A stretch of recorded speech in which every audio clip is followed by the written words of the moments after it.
RTI Live News. Ask for right. పలాసలో Sidiri Appalaraju nomination ప్రజలు తండోపతండాలుగా రావడం జరిగింది. టీకేఆర్ కళ్యాణ మండపం దగ్గర నుండి ర్యాలీ నిర్వహించడం జరిగింది.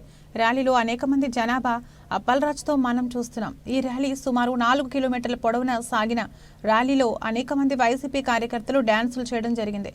ఎండలో వైసీపీ ఎమ్మెల్యే అభ్యర్థి అయినటువంటి అప్పలరాజు అదేవిధంగా అతనితో పాటు కార్యకర్తలు నడవడం జరిగింది.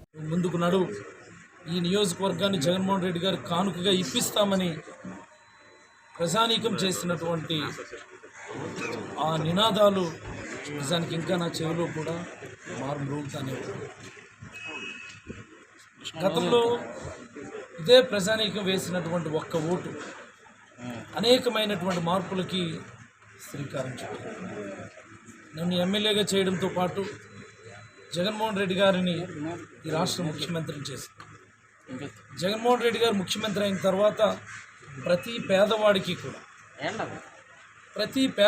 కూడా ప్రజల మధ్య ఆర్థిక అంతరాలు తగ్గాలి, ప్రజల మధ్య ఆర్థిక అసమానతలు తగ్గాలని, ప్రజల మధ్య ఆర్థిక సమానత్వం రావాలని, ఆధునిక అంటరానితనం పోవాలని ప్రతి కుటుంబాన్ని కూడా ఒక యూనిట్గా తీసుకొని లక్షల రూపాయల సహాయం జరిగేట్టుగా చేసింది.